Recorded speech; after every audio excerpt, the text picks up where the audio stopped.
मकर संक्रांति 14 जनवरी 2025 को मनाई जाएगी। मकर संक्रांति पर बहुत सारे नेक नियम लिए जाते हैं। उन्हीं में से सबसे बढ़िया और सबसे ही यूजफुल नियम है सहेलियां बनाना। सहेलियां बनाना तो हर औरत को पसंद होता ही है और मकर संक्रांति पर यदि आप 5 सहेलियां बना लेती हैं तो 5 सहेलियां 5 योनियों का प्रतीक होती हैं, जो इस लोक में हमें सुख देती ही है और परलोक में भी हमें इनका साथ मिलता है। 5 सहेलियां आप कौन कौन सी बनाएं, किस किस को सहेली मकर संक्रांति पर बनाना चाहिए, कैसे बनाना है, क्या हर साल नई सहेली बनाना है, पूरी जानकारी एक ही वीडियो में हम आपके लिए लेकर आए हैं। फ्रेंड्स, 5 सहेलियों में सबसे पहले आप माँ पार्वती जी को अपनी सखी सहेली जरूर बनाएं। माता पार्वती जी अखंड सौभाग्य का वरदान हर स्त्री को देती हैं। जैसे उनका प्यार है महादेव जी से, वैसे ही आपका भी प्यार अपने पति से बना रहे, आपके घर में भी सुख समृद्धि बनी रहे, उसका आशीर्वाद भी माता से मिलता है इस लोक में भी और परलोक में भी। माँ पार्वती जी को यदि आप सहेली बना लेते हैं तो आपको इस लोक में सुख मिलेगा और परलोक में भी। माता पार्वती जी को सहेली बनाने के लिए आप मकर संक्रांति वाले दिन सुबह जल्दी उठकर स्नान आदि से निर्वित होकर स्वच्छ वस्त्र पहन लीजिए। वस्त्र आप लाल रंग के, पीले रंग के या हरे रंग के पहने। मकर संक्रांति वाले दिन आप कोई भी नीला या काले रंग का वस्त्र ना पहने। उसके बाद बिना खाए पिए ही आपको शिव मंदिर जाना है। शिव मंदिर में जहां पर माता पार्वती जी शिवलिंग के सामने हाथ जोड़े खड़े रहते हैं, वहीं पर ही आपको आसन लगाकर बैठ जाना है और मां पार्वती जी को सुहाग का सामान अर्पित करना है। सुहाग के सामान में आप बिंदी, मेहंदी, सिंदूर, चूड़ियां, बिछवे, ये 5 चीजें तो आप अवश्य ही ले लें और साथ में माता पार्वती जी को उड़ाने के लिए चुन्नी ले लीजिए। चाहे तो आप साड़ी भी ले सकते हैं। उनके साथ ही थोड़ी सी मूंगफली, रेवड़ी, खाने पीने का सामान और साथ में दक्षिणा आप 11-21 अपनी श्रद्धा अनुसार ले लीजिए। ये सारा सामान आप लेकर मंदिर चले जाएं और माँ पार्वती जी को सारा सामान आप अर्पित करें। सबसे पहले चुन्नी उड़ाएं, बिंदी लगाएं, सिंदूर लगाएं, काजल लगाएं, बिछवे पहनाएं और माता को चूड़ियां पहनाएं। उसके बाद माता से प्रार्थना करें, हे पार्वती माता, आप हमारी सहेली बनना और हमें इस लोक और परलोक में सुख देना। इस तरह से माता पार्वती को अपनी सहेली बनाना है। उसके बाद माता पार्वती के आपने गले मिलना है।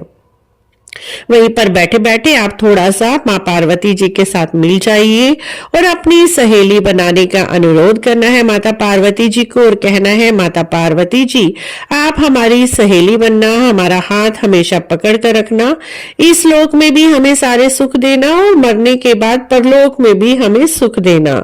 इस तरह से आप पहली सहेली माता पार्वती जी को बना लीजिए। माता पार्वती जी को सहेली बनाना तो आपके जीवन का सबसे बड़ा सुख होगा। माँ पार्वती जी को सहेली बनाने के बाद आप देखेंगे आपके जीवन में बहुत ही सुख हो जाता है। माँ पार्वती जी सहेली बनकर हर समय आपकी रक्षा करती हैं। दूसरा मित्रों, आप सहेली इस दिन बना सकते हैं गाय माता को। गाय माता को सहेली बनाना भी बहुत ही शुभ होता है, क्योंकि गाय माता भी बहुत ही आपको सुख देने वाली होती है। गाय माता आपका हाथ एक बार पकड़ ले तो आपको इस लोक और परलोक दोनों में ही सुख देती है।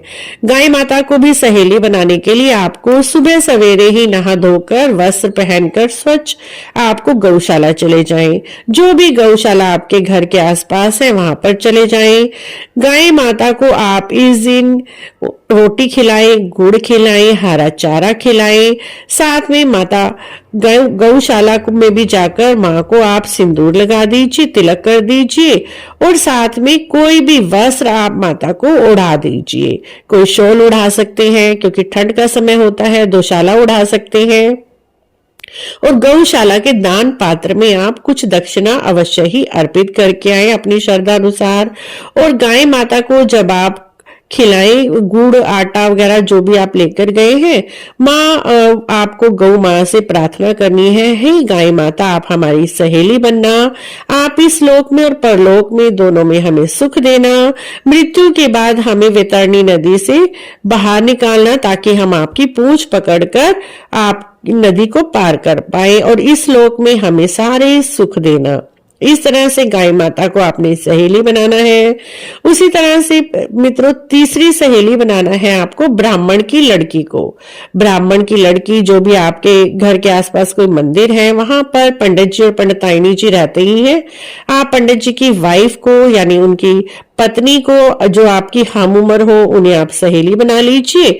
उन्हें आप सारा सुहाग का सामान, चुन्नी, साड़ी या सूट दे दीजिए दक्षिणा रखकर, और खाने पीने का सामान देकर उनके चरण स्पर्श कर लीजिए और उन्हें गले मिलते हुए कहना, आज से आप हमारी सहेली बनी, हमारे हर सुख दुख में हमारा साथ देना। इस तरह से आप ब्राह्मण की पत्नी या ब्राह्मण की बेटी को अपनी सहेली बना लीजिए। चौथी सहेली बनानी है मित्रों आपको अपनी हम उम्र लड़की को। आपकी उम्र की कोई भी स्त्री है, आपकी पहले से सहेली है, उन्हें भी आप कुछ वस्तुएं सुहाग की और चुन्नी और खाने पीने का सामान देकर उन्हें गले लगाकर अपनी सहेली बनाना है। कहना है, आप आज से हमारी पक्की सहेली है, आप हमें इस लोक और परलोक दोनों में सुख देना, हमारे हर सुख दुख में साथ निभाना। इस तरह से अपनी हम उम्र एक लड़की को, स्त्री को आप सहेली बना सकते हैं।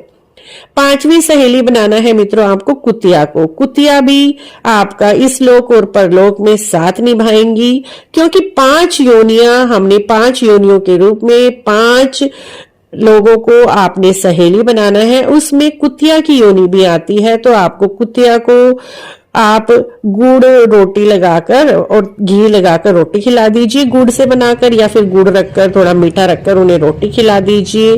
और उनको भी आपने मन ही मन प्रार्थना करनी है, हे कुतिया आज से तुम हमारी सहेली बनना और हमें इस लोक और परलोक दोनों में सुख देना। इस तरह से आप मकर संक्रांति पर 5 सहेलियां बना सकते हैं। 5 सहेलियां आप एक ही वर्ष में भी बना सकते हैं, या किसी वर्ष में आपने 2 सहेलियां बना ली, किसी में 3 सहेलियां बना ली। इस तरह से आप सहेलियां अवश्य ही बनाएं, चाहे 5 साल में बनाएं, एक एक सहेली आप हर साल बनाते रहें। और इस तरह से मकर संक्रांति पर 5 सहेलियां बनाकर आप इस लोक और परलोक के सुख को प्राप्त कर सकते हैं। आशा है आपको मकर संक्रांति पर 5 सहेलियां बनाने की ये छोटी सी जानकारी अच्छी लगी होगी। अच्छी लगी है तो आप हमारे चैनल को इसी तरह की और जानकारी के लिए, मकर संक्रांति की हर वीडियो के लिए हमारे चैनल को जरूर सब्सक्राइब करें, लाइक करें, वीडियो को शेयर भी करें।